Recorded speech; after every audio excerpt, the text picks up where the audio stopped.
Welcome to the latest First State Kopites. It's episode 23, which pretty much tracks, I think, Liverpool's games for the season of season 3. It's a podcast for Liverpool supporters in Delaware and friends of those Liverpool supporters in Delaware. Thanks for listening on your preferred platforms. Joined by top Reds, not meant to be an insult, Haitham and Daz. Well, we have the inside line, right? That's what the top Reds thing is supposed to mean. Today is January 16th. Liverpool just beat Brentford in the end very comfortably, 3-0. So we're going to reflect on that. It's been a week where obviously we missed Mo and Sadio in the game against Arsenal on Thursday. We'll touch on that too. And then we'll look ahead. Lots of other topics. Today's the day when Rafa Benitez was sacked by a very small club across the Stanley Park. What else is going on? Lots of chat about Salah's contract, Jurgen's 350th game, which he was very keen to dismiss in the interview I saw with him. Elsewhere, wow, Coutinho re-emerged as a player, although it should be pointed out he's done very well in his first games for Bayern and Barcelona. Anyway, so we can touch on all of those things. Exciting. I'm going to start with you, Haitham. We're going to talk about. I'll start with today. At various points today, I don't know about you, but I was a bit nervous that we weren't going to score a goal, and then once we did, it seemed, oh, this is kind of what we do. So Brentford at home, 3-0. Where were you on today's game? I agree with you, Paul. It kind of felt like deja vu from. I know we're going to talk about it later, but the match from last week. Against Thursday against Arsenal. It just felt like, we were not precise at passing at times. And this is just the first maybe 15 to 20 minutes. And I was just like, oh man, and you know me, I just want to watch and enjoy. I go back to I kept going back actually to what Justin was talking about a few episodes ago about enjoying the 90 minutes, and that's what I was trying to do. But yeah, the first 15, 20 minutes were not enjoyable. I thought it was sloppy. And I know Sean is not here, but Trent almost, gave away a goal. And I know Trent is a deity to him. But it just felt like, something was missing again. And it wasn't the fact that I think if Mane and Salah were there, it would have been the same. But there was just sloppiness there. A little bit of sloppiness, not too much. Again, we had possession of the ball, and we were not creating anything. And then afterwards we started playing better, obviously, and the difference makers, in my own opinion, were Ox was playing pretty good, and Hendo was playing way better than I've seen him play. The past, I don't know, few matches basically where he started and played. So it just felt like, okay, so these guys are actually playing better. And then at the same time, the wing backs or whatever, Trent and Robertson, you could tell that there was some energy infused based on what Ox and Hendo were doing. And I felt like, okay, something's going to happen. And then, like you said earlier, when the goal came, it was a sigh of relief, obviously, because we've been dying for a goal for, I don't know, over 10 days now, which is, it seems like an eternity in the realm of Liverpool FC. But yeah, I mean, once we scored the goal, I felt at ease. But again, knowing what Brentford is capable of, there was a little bit of anxiety there until the second goal and obviously the third. In general, I enjoyed the match, just like I keep saying, for after every match except for the one from Thursday. But yeah, it was good, fulfilling. Loved seeing Kate Gordon coming in the second half.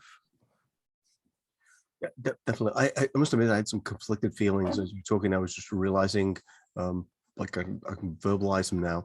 One was that I always thought we were going to score from a corner because it felt like Brentford were really, really not great from corners. But then on the other hand, I do realize my bold prediction about how useless the Brentford second string goalie was, because that's what the stats have said, and both Klopp and Neil Atkinson of the Anfield Rap pointed this out in the week, and then he started making saves, and I was a little nervous that might be a factor, and of course it wasn't in the end. And I was very glad that he completely messed up the third goal by giving the opportunity for Firmino to press and create that goal for Minamino. So Daz, you can talk about how great that goalie was, which I don't think he is, or you could talk about another aspect of Liverpool's performance yesterday. Today. Well, feels like ages ago. Just in the 30,000 foot view, there's nothing that a goal won't fix. I'll hold my hand up. I generally tend to get pretty all loss in any match after about 40 minutes when I just see quotidian, pedestrian, plodding football. So as Haitham was talking, one thing that struck me was we're playing like a team that isn't, I cringe to say confident, but I will say comfortable with one another. We had a tendency to chew on the ball well longer than we absolutely needed to, almost like we didn't quite trust that the ball that they were going to play was going to get taken care of by the person that it was going to. So when we're in our pomp and when we're stroking it around, like people can't live with us, and it's been a while since we saw that Liverpool. A while again is kind of relative considering how many matches we play in any given week, but it feels like since Thiago was there, kind of like our metronomic midfielder, that we're kind of controlling the tempo. This looks to me, and it feels to me like there's just there's a comfortability issue. Like we 2 touches instead of 1, turning on the ball instead of knocking it and moving into space. Like there was just a lot of stuff that you see that when we're firing on all cylinders, it's the type of behavior that you don't see. And in fairness, it's understandable. Like we're missing key players. We've had to chop and change because of injuries. There's a lot of stuff that can go on to influence the ebb and flow of any squad and its overall rhythm. We just look like a team it's like watching one of those voiceovers where the voice is just like a millimeter behind the lips. So you can see the lips move and then the voice comes like that split second afterwards. And it just throws you off ever so much. It's almost like finding bad grammar when you're reading something and you start focusing on trying to find the bad grammar instead of watching the actual and trying to catch the story itself, is, I guess, another way of putting it for me. So that's kind of what it's just, I know how good we can be. And that's the standard that I always want us to play at. And I think a lot of us top Reds need to kind of temper our expectations. And I think that's what Justin is like, enjoy 90 type new religious his new mantra. His new mantra. And I think that, and I realized that today, like I was kind of in my feelings in that first 30 minutes because it just felt more of the same. We just looked a little bit off the pace. It was a little bit too lackadaisical. We didn't look like we had any drive. But then I was like, well, and then we grew into it.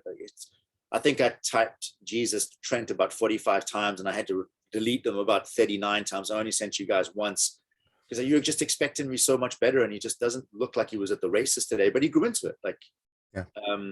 And I think a lot of players did. Jota's another one. I've never seen a guy that's generally that good with a ball that can't knock a ball 3 to 5 yards with the requisite amount of pace. He either cooks it at someone's chest or he leaves it like a yard and a half short, turning it into a 50-50 ball. And he's done it numerous times. Like, it's frustrating. Like, he deserved a goal today. The one off the post, he was very unlucky with. He got up for a couple of good headers as well. He's kind of one of my he's one of my favorite types of players because he's got a bit of honey badger to him. Like, he's a little bit of snarl. Like, he doesn't mind mucking it up. But he's like, he's always there and thereabouts, and that's the type of player that I love, because you can't coach what he has. There was also the one-on-one too. Yeah. Oh, by the way, terrible goalkeeper. Absolutely fucking shocking. What, he saved 2 of those? Poor K. Gordon, man. I was so stoked for him. I didn't think they finished very well. I think that was the story.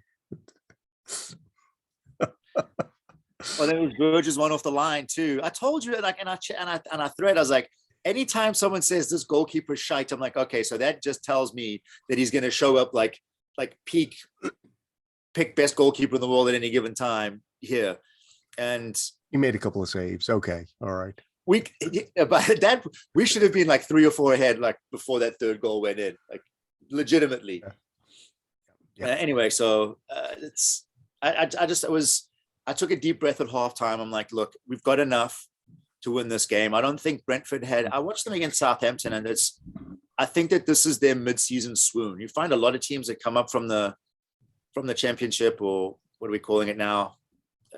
The Coca-Cola Championship. I don't even know who sponsors them anymore, if anyone does. But anyway, they come out the traps, and I think we said as part of the build-up to this that Klopp usually has a response for a team after he's played them the first time. He's not quite sure, so it kind of gets a bit frenetic, and the chips will fall where they may, and he usually has a better plan for that same squad next time round. They were sloppy in possession today. There was a couple of times that they got in behind, but all in all, we looked pretty comfortable. That high line worked really well. There was a couple of times that they didn't blow for offsides where they should have, and they looked like they were in with a shot, and they weren't. They were off. Yeah. Ivan Toney looked like didn't look like he was interested as much as they were when they played at home. So I don't think we were ever really in peril. And I got the sense that if they scored one, we jammed 2 in. It kind of had that feel later on in the game. Although I did text you guys at one stage, it's like, this has got 1-1 written all over it, where we have all the chances, and sure as God, someone pops up and knocks it in with his dick, and it finishes 1-1. So, but I think I texted that, and 45 seconds later, Ox put that second one in. Yeah, I don't know if you clocked it, but that I thought it was just too good of a ball. That defender just pulled out of the header. I think he thought he'd just done just enough to flick it beyond whoever was behind him. And Ox didn't see it. His head was straight. I think he hit him on top of the head. I think his eyes were closed, actually. It went in. That's all we have to say. It went in. But well, there's lots to say about lots of things. I think I fear for Brentford, actually, because they do not look like the team we played back in September with all those variables. I know they had players out. Sean said they had 7 out with COVID, but they looked like that was a good team for us to play today after Thursday, I think. I had no idea what anyone was thinking, giving Robertson that much room for that cross for Oxlade-Chamberlain, because there couldn't have been anyone like within 10 yards, 20 yards of him. So we'll see what happens to them, and maybe they'll get their good goalie back, and it'll all revert to back where they were. Robert played well today, I think. Just to slide that in there, talking about him. I think that he dusted those cobwebs off in the previous 2 matches, and he looked like old Robert. A couple of great tackles, good runs. I'm really surprised that we continue to play very narrow, though. So I'm wondering if that's by design. And I think that Hand of Clod mentioned it on as well. It's like, I mean, there's a number of times that we picked up the ball and there was no one out wide to pass to. And I think he was talking specifically about Trent. He's like, I think at one stage, Hendo picked up the ball outside, and he's like, but that's where you want Trent delivering balls from. I'm not saying Robbo's a terrible passer of the ball, but like, you got a guy that specializes in whipping it in from outside positions, and he was standing in the corner of the 18-yard box. So the Athletic. So it's interesting. The Athletic has a podcast. I think it's called a Football Tactics podcast, and they had a whole episode. What's it about? But they had an episode about a month ago by one of their tactics people called Underlapping, which is a terrible expression, where they talked about the fullbacks being in the half spaces. So that's the fifth of the pitch that's between the middle and the outside. this is terrible for like an audio podcast, but so there's five. Basically, they talk about 5 spaces across the field. Like there's the outside, there's the middle, and then there's the 2 half spaces between those. And they talked about how more and more like fullback, like really top-notch fullbacks play in the half space. So you've got somebody else who's playing on the outside of them, and they get a lot of balls knocked back to them or knocked forward to them in the half space. And the guy cited Trent and Robbo at like for 50% of his examples of how this works. So I think this season particularly, there's something going on where intentionally Henderson's like the widest and not Trent, because they're trying to get Trent in a better position. So what the stats say is it's way more dangerous if you've got somebody who can cross from the half space than from shorter distance. Yeah. So I think it's absolutely intentional. And but that works as long as you have 2 guys that are willing to go out wide. But the personnel we played with today all like to play narrow. And I think that's what killed us with Arsenal as well. You had 7 or 8 guys, well, 6 to 7 guys jammed within probably a 30 square yard box. Yeah. And going back, even when Elliott was playing, I think that was obvious too. I remember the goal Sadio scored. I can't remember against whom, but Burnley. I think it was the Burnley goal. Where Elliott was on the wing and Trent was in the half space. Yep.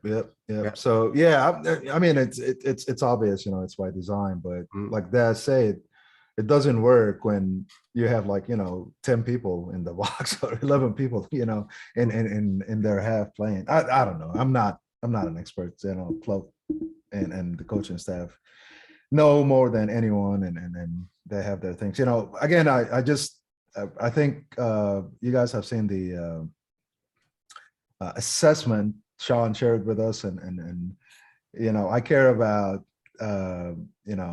what is it, eye test and ability, and I just go by what I see, and what I saw today was better play from Hendo, like I mentioned earlier, and Ox, and that's our midfield. And when you have a midfield that's working properly, it affects just the flow of everything. And I know we're going to talk about the other end of it, when we discuss the Arsenal match. But yeah, it was a good time. Yeah, so let's move on to Arsenal. But before we go on, can I ask you guys about Curtis? Sorry, I didn't mean to derail it, but that was my question. Yeah, thank you. Yes, I totally forgot about him. He was awesome. It was great. The question I have to ask you is, do you think that he's better served as that outside left forward or the left-hand side midfielder? So I'll go first. I think just based on what I've seen and based on what he can do, his abilities, I think left-hand side midfielder is well suited, or he's well suited for that. Just because of his dribbling ability. I think, again, I'm no expert, but I think he can, especially when there's a cog and so many players, he can get by a lot of players in that area right in front of the box, as he did today a couple of times, actually, if you go back and rewatch it. So I feel like, having him as a left-hand side midfielder is more beneficial for us, but I think that's a better position for him. In no sense, I don't know, but I do think that quietly he is quite a talent that I think, for whatever reason, does not seem to get. It's like when all these people are on Twitter talking about like, oh, we've no midfield, we need to sign, blah blah blah from wherever at some fee. There seems to be a miss on the fact that obviously he's been out a little bit this year for various bizarre reasons, COVID amongst them. But whenever he's played this year, he looks like he could do a job in a lot of different positions. Thought it looked really mature actually in the Shrewsbury game when he came on as an example. Looked like a senior player coming on to help the kids out when he's not much older than those kids himself. I think he struggled with the fact that much like Ox, anytime that he seems to get into any type of form, he has something, he gets hit with something. And today he started very gingerly, is the best way I can seem to put it. Like I think that he's his most dangerous with a little bit of carpet in front of him, driving the ball at people. He's one of those guys that Justin talks about that likes to progress the ball through dribbling instead of passing. And he invites players to come and pick him up. There was the one where that outside fullback just kind of, he tried to drop his shoulder and he's like, no, I'm not having that, and just took the ball away from him. But he definitely grew into the game, because I kept, every time he did that, I was like, come on, Curtis, son, back yourself. You better, like, you got this in your locker. And the reason I asked the question was, I think that he became like more noticeably effective when he moved out, when he went further out to the left. And that's what I'm talking about, getting in the carpet in front of him and driving at players, because oftentimes he had that one-on-one. And you'll see that second guy come across to trying to close it down. And he does that little, like the little push, that little side push, and then knocks it very quickly with some pace to whoever's coming in. So it doesn't give that second guy time to turn and pick up the player coming in. So it could be a function that it was a function of the fact that the team that Brentford was tiring after getting pulled from pillar to post. But so there's probably a lot of factors go into it. But I think that he seemed most effective when he was outside hugging the touchline and cutting back inside. Yeah. There's a couple of times, like if I remember correctly, he ended up in the middle of the park too. There was that one first-time ball that Trent put over the top to him. So his movement's good, and it kind of frees him from, like, you can see his defensive duties on his favorite thing. He's like, he doesn't, like, begrudgingly, he's like, ugh. You see his head drop and he has to run back 20 yards to pick up a ball. It's not his favorite thing. Yeah. But yeah, I think that, to your point, Paul, is if he gets the run, and I think I read somewhere, and it was a fairly reputable source, that him and Klopp had like the meeting. He's like, look, I'm going to give you the opportunity. It's now time for you to show us what you're capable of doing. So long may it continue, and I really hope that he becomes he grows into the size of the bollocks that he actually has, because he's not afraid to pull them out. He just needs to grow into it, to labor an analogy.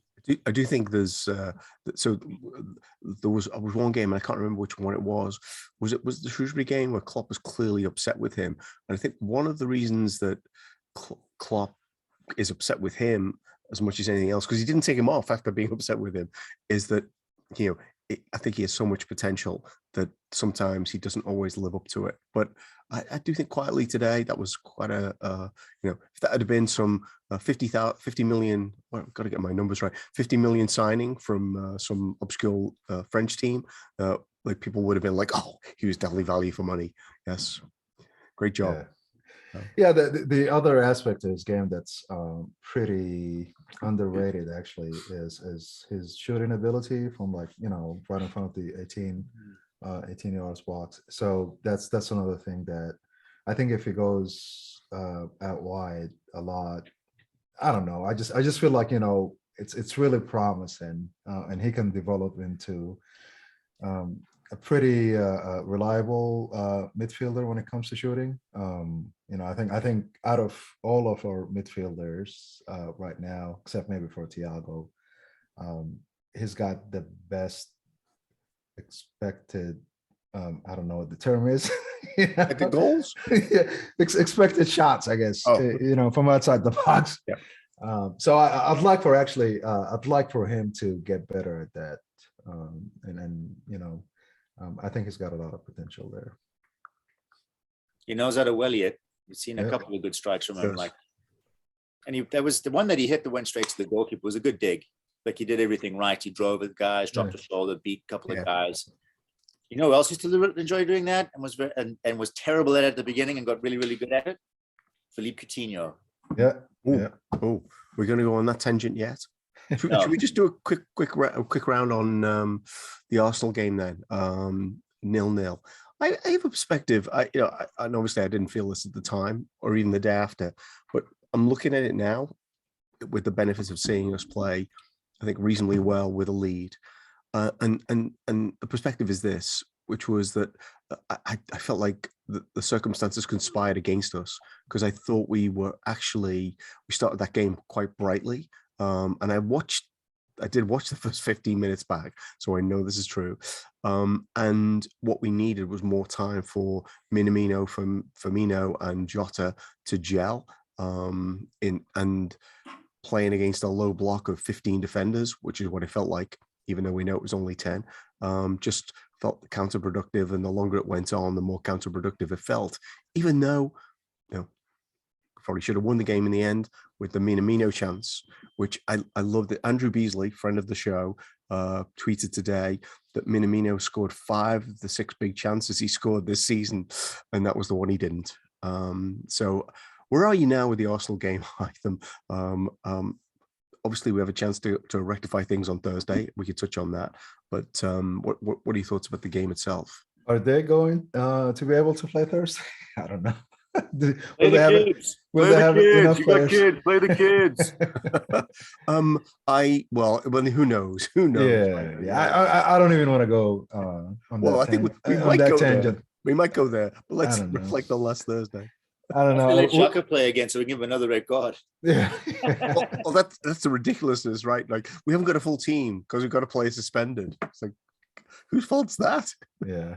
The minute Xhaka, fouled Jota, I was just like, I hope he doesn't get sent out, because based on our relationship or the way we play against 10 men, it hasn't been good this season. The other time, I think it was Chelsea. Apparently it's happened 5 times, I think. This season? The other 3 we've been ahead when it happened. I think twice against Atletico. Oh yeah. Okay, yeah, that's right. But I just Roger said. I was just like, this is going to be another KG game, and they're going to put everyone back in their half, and nothing's going to happen. And again, I talked about the sloppiness. There was a lot of it in that match after, the first 15, 20 minutes. And I know it takes us a while to get going, and obviously the absence of Mo and Mane was fresh, like you guys mentioned. The front 3 not playing together, and it takes time for them to understand, their movements and all of that stuff. So, but I mean, to be honest, there isn't much for me to say about that match. It was painful to watch, and I got over it pretty quickly. And I think what really helped me is the fact that we're going to play them again, the next week, and if it happens, and exactly. And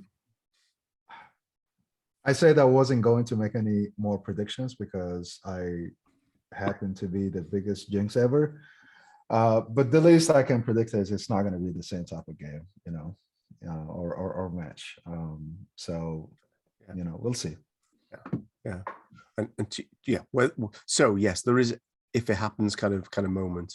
But yeah, I really have a hard time with one COVID case, and you had a guy who got sent off and he's not available being part of your story about why you can't feel the team.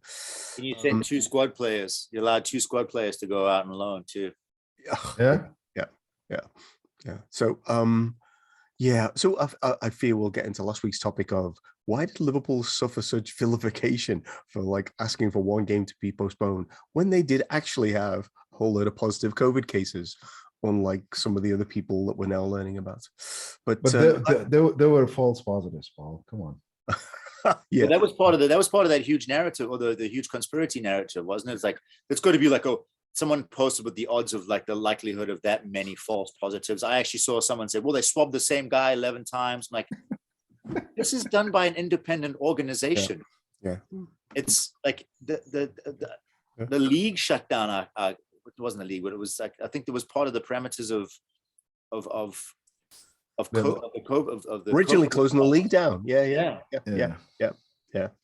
But it's the rank hypocrisy, like, and it's the willful bad faith arguments and gaslighting that goes on. It's like, you guys are using exactly the same rationalization that Liverpool fans, not even rationalization, counter arguments to say, well, we did the right thing that we did, but yet you're on the other foot. When the shoe was on the other foot, you guys were vilifying us. Garbage, play your kids. Your kids played on Friday. If you knew you were going to ask for it to be closed down for Sunday, keep your kids, because you kept telling us you got kids, play your kids, your game's got to go on, matches got to go on. Look, and in a much bigger sense, just to draw a bigger line under it, is like, this isn't the league's fault. This isn't Arsenal's fault. Yeah. It's once they open the window to allowing, like, oh yeah, sure, you've got injuries. Yeah. Like some 17th century French lord handing out alms. Like, oh yes, clearly you're a great vassal state, so you can have the weekend off. No, not you, Liverpool. You haven't paid tribute. Like it's absolute bullshit. It's like it feels like it's just you're randomizing stuff. It's like make the rules a lot clearer, cinch up the loopholes, because I'm pretty sure that Spurs probably put a diddle in there. The fact that like everyone's like, well, you have this many false positives, that can't possibly happen, and then like you hit that rewind button. It's like, well, the Daily Mail is saying that Manchester United had exactly the same thing that happened.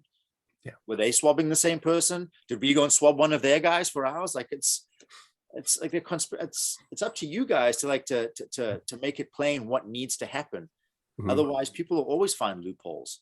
It's the same as like any rule that they try to implement on the pitch. Eventually people are like, I'll find a way around that. And because if it's not tight enough, then the people are going to abuse it. So one thing that's interesting is actually, of all the teams, and I know Sean has theories about Leicester and Man United taking time off, maybe Spurs too, when they didn't necessarily have like hundreds of COVID cases. But Arsenal were at least transparent about the fact they only had one COVID case, which is interesting. I think that transparency seems to set you up for vilification. Maybe it's not so much as that. It's not so much as that transparency. That's fine. COVID's COVID. Mm-hmm. But if you're stipulating that you're not going to play games or they're being postponed due to injuries and people being away at AFCON, and it happens in almost every headline that you read about when they're postponing matches, it's got to do with additional injuries and players being away on international duty, which is to this point has never ever featured. COVID, completely different. I understand that. You got like 5 or 6 guys that are down with COVID, fair enough. But if you're saying that it's because guys are injured or away from, then games would never get played. There's someone always away out due to injury or some other, well, not necessarily always, but there's tournaments that go on all the time. Yeah. Feeling like we should have won the league last year based on these rules now. Right? But we would have had to jam all our games in the last 2 weeks though. Yeah. I have no idea how they're gonna cram all these matches or make up for all the missing matches, because it's condensed anyways. And now they have all these matches that they have to make up. It's gonna be crazy the next few months. But they don't see their players as people. They see them as things that can be moved around for their own gain. Pawns. That's what it is. But yeah, I mean, it's so stupid nowadays. Just one last comment about the state of the Premier League and their decisions. It's to me, it's becoming like the Housewives of New Jersey or whatever. It's just drama, and those guys, you put them in a show in TV, it's gonna have the highest ratings because it's like, you could have played, and it's just like, come on, this is not reality TV. Haitham, that's mind blowing. I'm thinking, so where does the PGMOL like subplot kick in on the Housewives of? Yeah, exactly. It's ridiculous. Okay, let's gather our thoughts. Okay, so that's the week that's passed, and a few more topics besides. Week ahead. Actually, let's talk about AFCON. Just detour into that quickly. I think you've probably seen more games than any of us, so I'll start with you. Obviously, based on kind of what we want to see, we either want to see Mane or Salah win the tournament, and Keita or come home early. But I think at this point, even if that one of them is in the final, I don't think they miss any more matches than the upcoming game against Arsenal and Palace, because then we have a break to the FA Cup 4th round against the mighty Cardiff City. So what have you made of AFCON so far? Actually, for a while, I didn't watch a lot of games because it kept being like 1-0, 1-0, 1-0. Felt like that pattern changed a little bit. Did enjoy was it Gabon Ghana game, which ended up in fisticuffs, but The Tell us punches thrown. I've enjoyed actually the matches that I was able to match. I think I might have missed one or two, and then I've lost a lot of time from just my personal life because of the water breaks that BN or whatever puts on. I'm just like, what are you doing? But yeah, overall, I think it's a great tournament. To be honest, I was skeptical just because of obviously COVID and players testing positive here and there. Big players like Aubameyang, for example, not being able to play. For Gabon so far, a bunch of players for I think Nigeria. A couple of players were not able to play. Senegal, for example, saw, although it's not, I think it's a combination of COVID and his knee. So, I was just afraid that all this drama, COVID, not only the players, but the spectators too, the fans, and how do you control that? The number of vaccinated people in Cameroon, I think, is in the single digits or something like that. So I wasn't really, and they're requiring all the spectators to show proof of vaccination. So Wow. yeah. So I wasn't sure how it was going to work out, but so far I've honestly enjoyed it. The matches, a couple of teams that I really enjoyed watching. Malawi is one of them. I thought, that out of nowhere they came out and gave in a couple of good performances, and I think they have a good shot of progress into the next round. The big teams, are typical big hitters, Egypt and even we were talking earlier about Algeria. I don't know what they're going through, but they're not playing well. I haven't really watched Algeria, to be honest. I've watched the last Egypt match and even the first one against Nigeria, and they're not playing good. It just seems like Salah is stuck in an island by himself up top, and obviously he scored this past match, but overall, I'm enjoying it. I think it's a great tournament. There are a few, I don't want to say upsets, but unexpected results. Just like the match earlier today, Sierra Leone versus Cote d'Ivoire, and just the manner, drama happens. You talked about the Ghana match too. Some crazy refereeing decisions that you don't see so often unless you follow Afghan. There's always like a refereeing gym here and there that's pretty hilarious. I can see the PGML in the background going, good. Yeah. They're special advisors to the tournament, right? Yeah. But just taking notes. You're right, yeah. Finish the game early, right? Oh, that's a good one. Yeah. Sorry. Going back to what you were, no, it's okay. Going back to what you were saying about, Keita, Salah, and Mane. I don't think it's going to be, a huge deal. First of all, I don't see Egypt making, any kind of stride, even if they get, if they qualify. Again, I said I wasn't going to make any predictions, but just based on what I've seen, they're not that good. I've seen way many better teams in the tournament than Egypt. Let me ask you a question. Did you say that Sudan and Egypt have traditionally have a big rivalry? Oh yeah.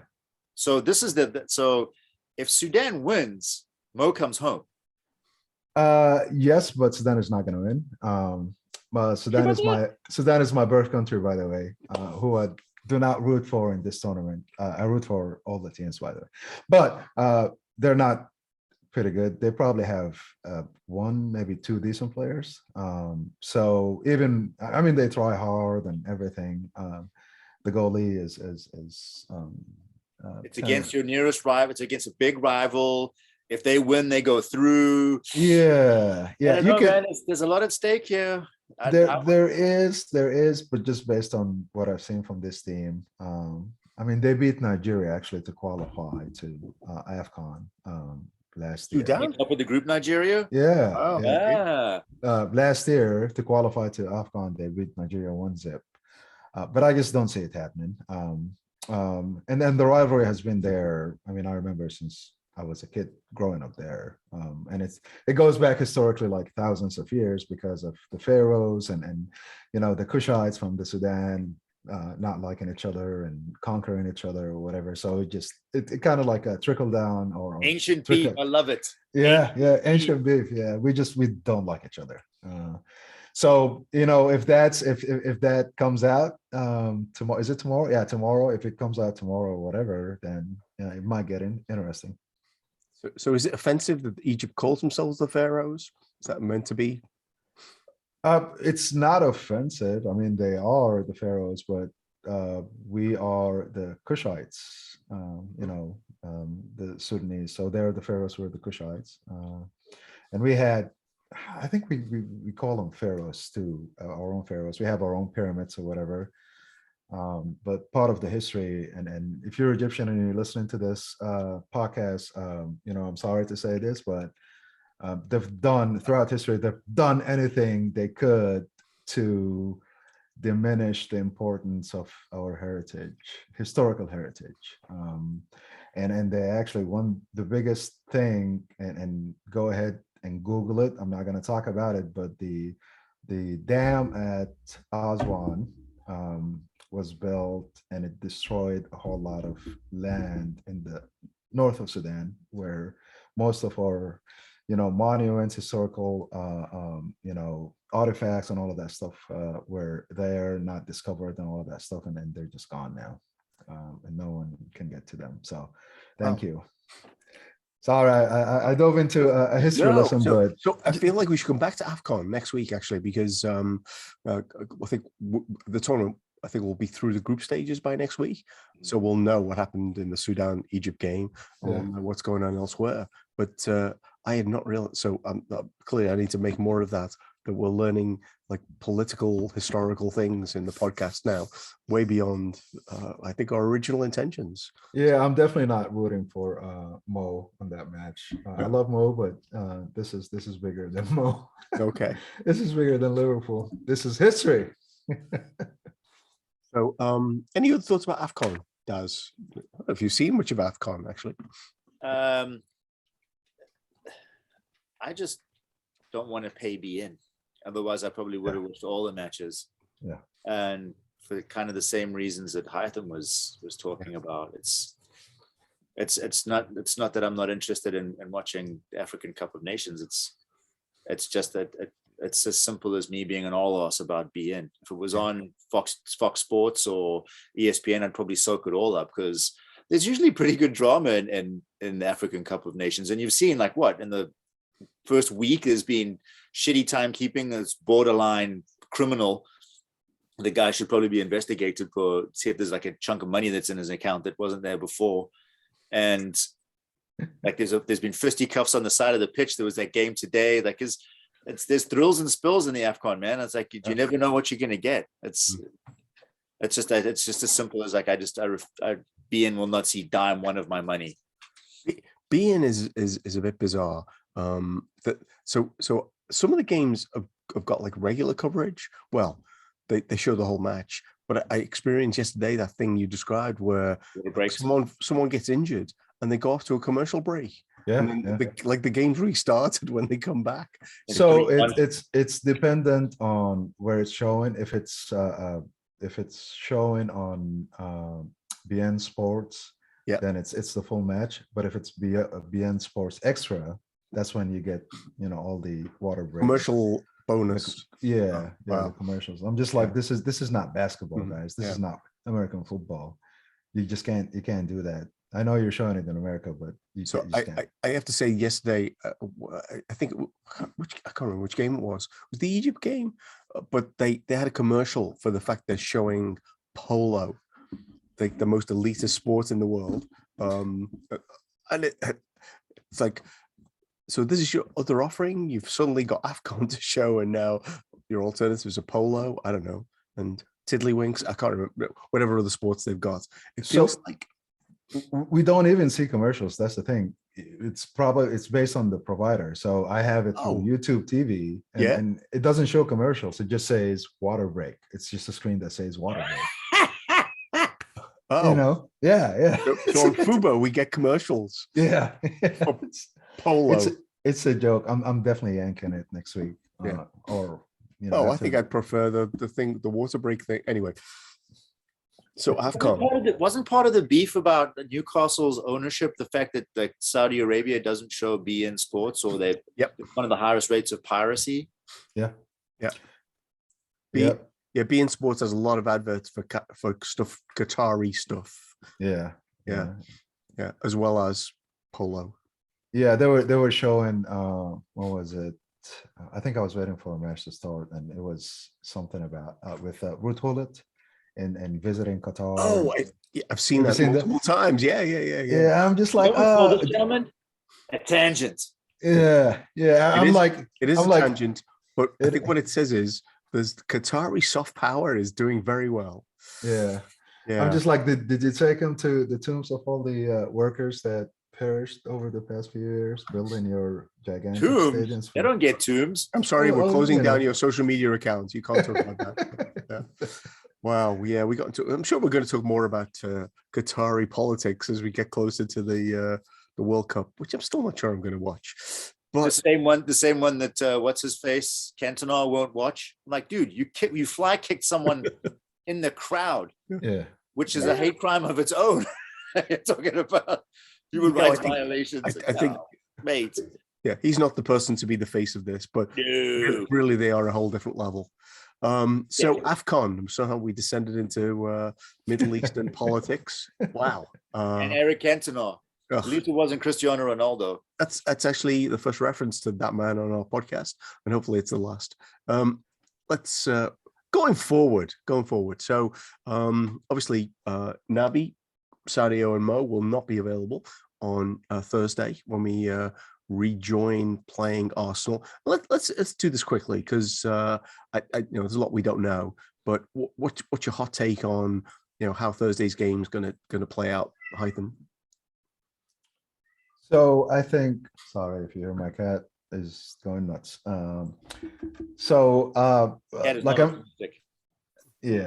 Like I mentioned earlier, I don't think it's going to be the same type of game as the first leg. I think we will play differently. Again, I'm just treading, a fine line. But I think it's going to be a better match depending on who is playing for them, but at least for us, it's going to be a little bit better than what we did.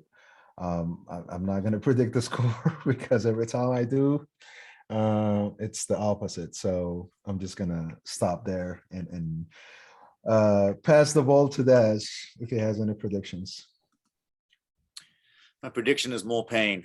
I think that they'll probably find it won't be the same type of game, but I think that Arsenal's probably seen the way forward. They might actually play like they are a man down.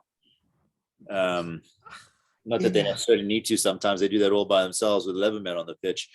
But I think I'm heartened by how we progressed against Brentford. And I'll use that kind of, everyone seems to want to use models. I think that if you can take a look at the way that we started to navigate that game towards the end, like we grew into it got better as we went along. I think ascribed roles started to work better. So depending on who Klopp goes with and who's available, I probably predict us coming out of the traps like we did against them at home. It's a funny one that we're playing at their gaff. They realize that this is probably the only chance that they have at silverware. So I think that they'll really, really put their backs into it at home against us. It's a big scalp. It puts them in a position to actually win silverware. So my hope is that Klopp just like takes the brakes off and just lets us play downhill. And I think if we get a couple of opportunities early on and we sneak one, and I think we'll win it, probably 2-1. That would be my prediction. But again, it depends what what Klopp goes with. If he goes with kind of the more conservative Milner, Henderson, Fabinho midfield, I think that we'll probably find we come up with the same issues that we did this last week. If he looks to put Curtis in, because I think Curtis has done enough to earn himself a spot in that match. We'll have to see what shape Ox is in. And if that's the case, then you're probably looking at the same front three as a Taki, Jota, and Bobby. But I think it'll be won and lost in the midfield, depending on how well we play there. Yeah. So I do think one of Arsenal's issues may be that whilst it was fine to play like 10 behind the ball, or 9 behind the ball, whatever the number is, when they were man down, that might be harder to do at home. So I think we may have opportunities. But I really love for either Minamino or Katie Gordon to score the winner in the last 10 minutes. That would be that's a hope. That's not a prediction. But so we're going to be in London, like, again, like short turnaround, like 2 days later, playing Palace. And, you know, I know we talked about, like, how do we view our chances? I just think if we keep on winning the league, I think we can still be in this race. And so therefore, for me, of the 2 games, winning at Palace is actually more important from my perspective than winning at Arsenal. So I'm going to, again, Haitham, what are your thoughts about the game against Palace? It will be, again, less than 72 hours later. Not like we're going to add a lot of people who can play. I don't know. Well, I guess we don't know about Thiago or Origi, right? How long their injuries are, but it looks like we're pretty much playing from the same pool that played today. What are your thoughts about the Palace game? Yeah, I watched their match against Brighton a couple of days ago. And it was, I mean, Brighton, you know, controlled the match for the most part. I think Palace, I'm trying to remember if they scored. Yeah, they scored first. And that kid, is it Elise? I think that's his name on the right hand side. He's been really playing well for them. He's pretty talented. Well, they got Eze back as well. Which And Eze is still. I mean, he was gone. I think he had a shin or Achilles injury. It was a bad injury, yeah. Yeah. So it's gonna take him a while to get back to that form from last season. But yeah, I agree with you, Paul. It's obviously a more important game than the cup match on Thursday, if it happens, quote unquote. Yeah, I'm just, again, I don't know who's going to be playing.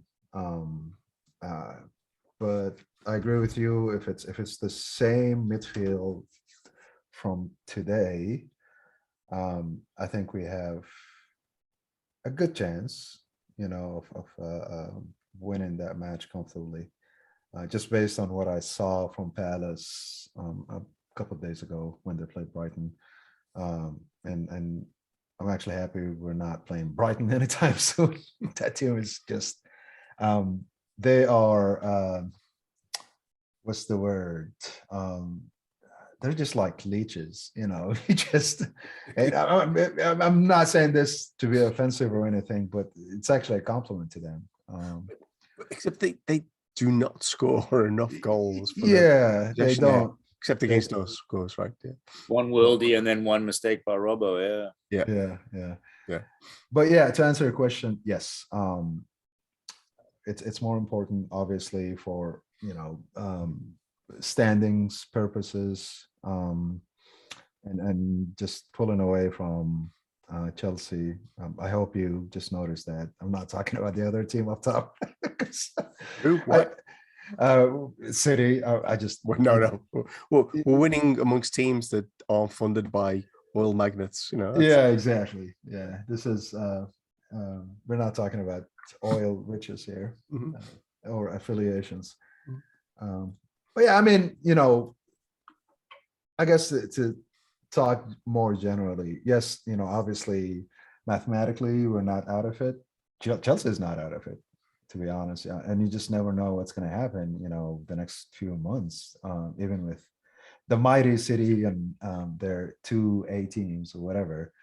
You just, you can never take anything for granted. I mean, I'm just going back, if you really reflect on it and going back to us last year, we were the team to beat until, our center backs started falling like flies, being injured. And then the same thing can happen I don't think any team is immune to that, to be honest. It can happen to anyone. I'm not saying, I'm wishing for that to happen. I know that does, but you just never know. And until, again, just based, I like numbers. I don't like stats. I like numbers. Until it's mathematically impossible, I'll still be hopeful. So many directions to go in. So I want to talk about Palace. One of the issues for me actually about the Palace game is that I think we can beat them with like the team that played today, in part because they've got issues themselves. Like they've lost Kouyaté, Zaha, someone else. They did not look great against Brighton, and against a team that could actually turn XG into goals. They would have been dead and buried at half time. Yeah.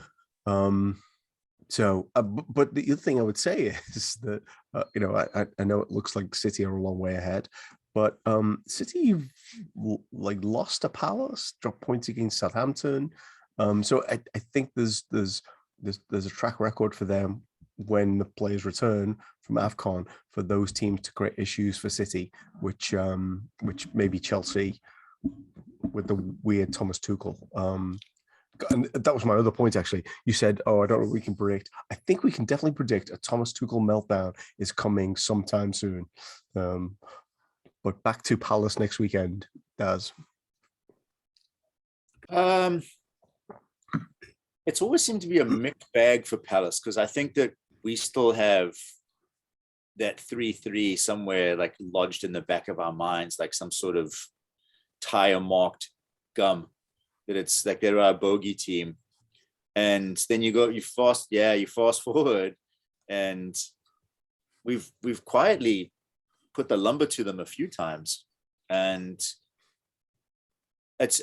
they always feel like they're that gnarly bogey team that always seem to be like banana skin waiting to happen. But I'm not going to say that it should be a fairly comfortable match, because those are the ones we routinely turn into uncomfortable matches.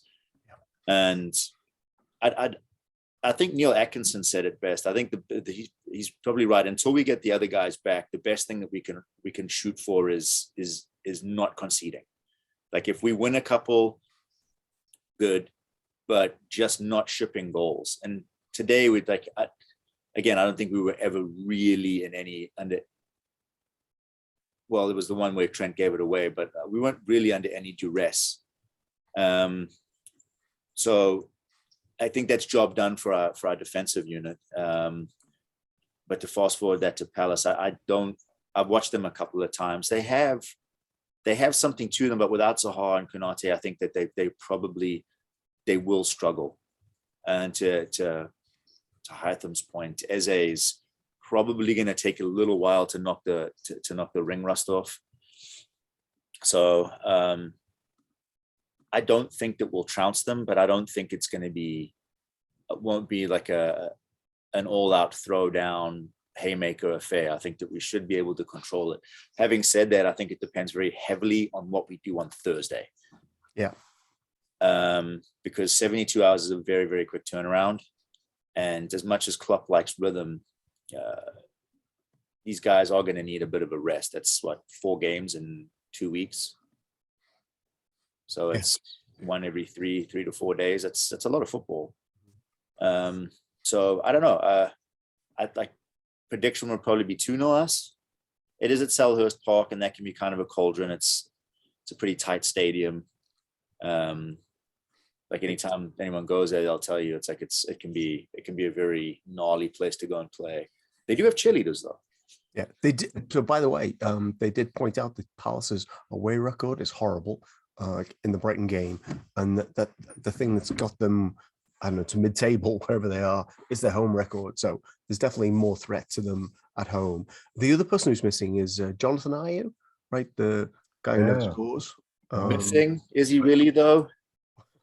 Well, Vieira's played him every game. So yeah. He can hold the ball pretty well. He just can't score. I mean, I don't know if he scored at all. Was the team he scored against? Because I felt sorry for them. It's like, oh my goodness, you He were so didn't fortunate.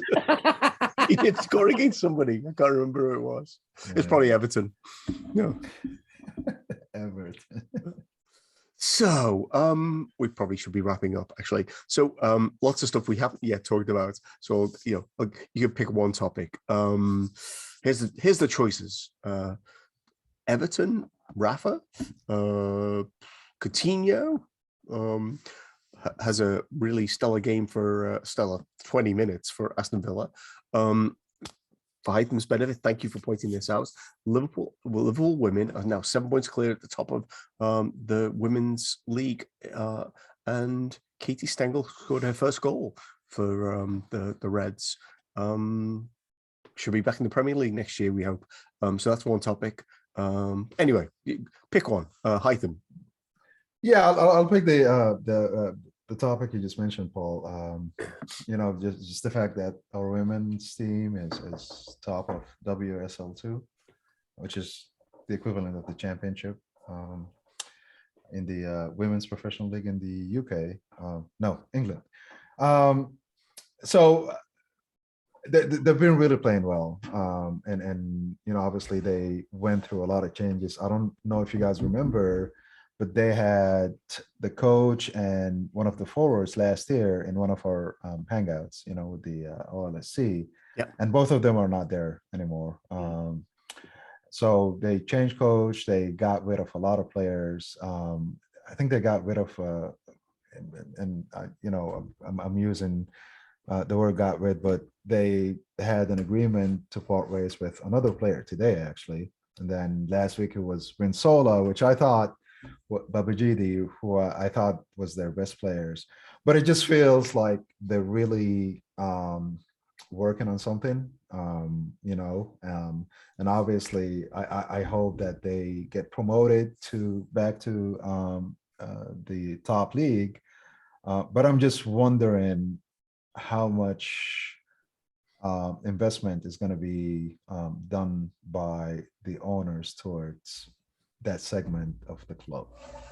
And I hope, I hope it's the same, like, the Chelseas and Arsenals, even City and United, actually, all those, the top 4 teams in the WSL have really good men's team. And I just want to see that as well for our club. Yeah, I don't know how self-sustaining works in the women's league, because that would be potentially the model, right, for FSG. Right. Yeah, I'm not sure. But yeah, I just like I said, hoping to see them back where they belong. I still feel like they got shafted when they were relegated because they ended the season early because of COVID. But again, the same year I think we won the league, so it's just, it was like a give and take. It's going to be good for them to win. Always good to see any Liverpool team win, whatever it is. So Daz, final topic for you. I'm guessing you're going to talk about Rafa. It was actually that. So you've bundled Rafa, Ralph, and Coutinho in there. I think for Rafa and Coutinho, they probably fall into kind of similar categories for me.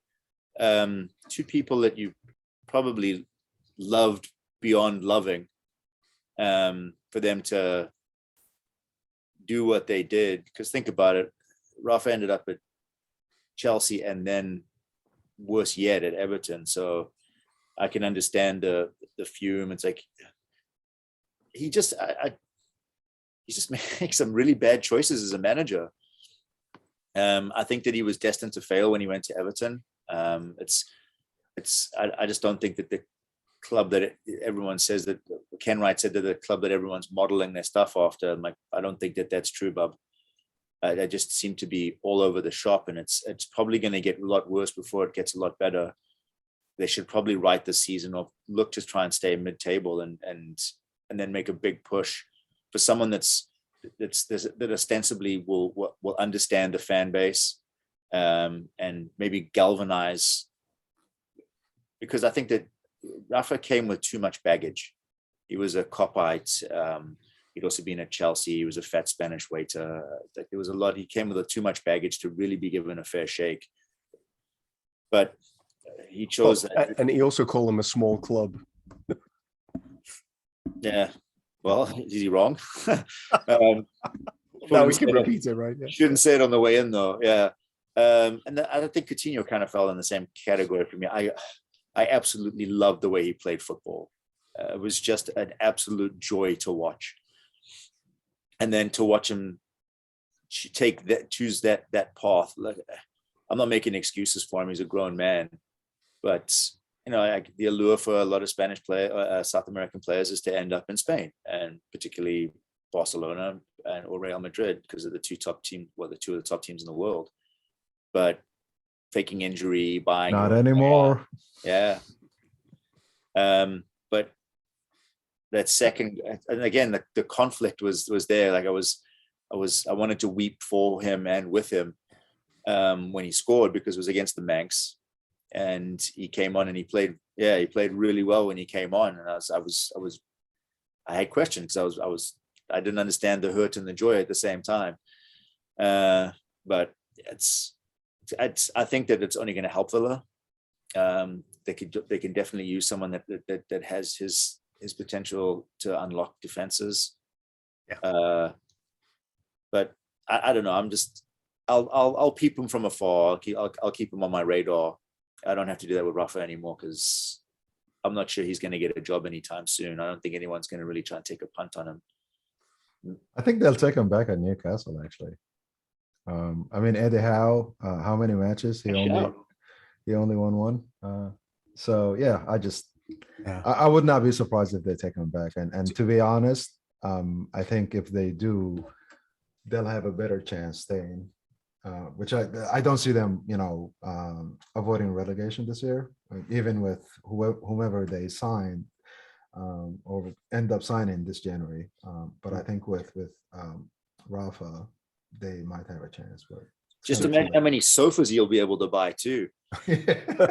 Not lampshades. No. Okay. So in 2 weeks, I don't think we have a game. So we should probably talk relegation, because there's a lot to talk about. The interesting stuff going on.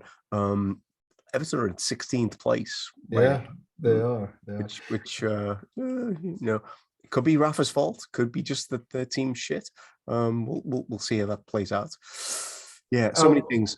1 point, sorry. I wanted to add to what or talk about what Daz was saying regarding Coutinho. I saw some headline today where Stevie G was saying, "Oh, he needs to know that he's loved." I'm just like, what is this? I hated it actually when he was playing for us under what's his name, the boob, Rogers. Yeah, and he ended up bringing all the mothers in, so that the players, as part of preseason, basically. I'm just like, yeah, this is a job. I don't want to, if I'm working for an organization, I don't want to feel like I'm loved. Like, I'm not that fragile. I don't know. It rubbed me the wrong way when I saw that headline. So he just needs to know his lots to say about that. As a wannabe psychologist, I do think that Coutinho is one of those players who benefited from having a coach who would put their arm around him, and that clearly never happened at any point when he was in Barcelona or Bayern Munich. By the way, even though he scored in the debut in both those teams. Rogers is probably shopping. Yeah. Yeah, he's just I think he's in the wrong profession if that's what makes him go. I think he's very fragile, actually. I think that's so there's lots to say about Coutinho. Let's say about Benitez. One thing to say about Benitez, he still lives in the Liverpool region. The man's donated a lot of money to causes in Liverpool. And his, I don't know if you saw his letter today about like leaving the club. I mean, he had lots of digs at Everton about like their structure, their players, and everything else. But he did talk about like how I love this area. So Please don't burn my house down. Well, you know, I think it was still a like, you know, I had a detour to the dark side, and now I'm back. I'm a citizen of Liverpool. I can live with that. I think one of his daughters is an Everton fan. Based on Did he say that? Yeah, one of I saw him. I think it was an interview on MSNBC or well, not MSN, NBC Sports. It seems bizarre to me. Yeah, he says one of his daughters grew up in Liverpool and both his daughters grew up in Liverpool. Yeah. Yeah. It either means she really, really loves her dad or she really, really hates her dad. Yeah. So where's she going to go now with that? Yes. Okay. I think this is probably enough. We should probably call this a wrap. We will be back next week. I don't think, because clearly if we didn't get banned after last week, we're going to be back next week. We'll talk about the Palace game and the Arsenal second leg. Thanks, Haitham, Daz. If you enjoyed the podcast, please share it with a friend and follow us on Twitter. We only tweet and retweet from credible sources. Didn't talk about any non-credible sources this week, did we? I don't think so. No. Haitham, Daz, good job.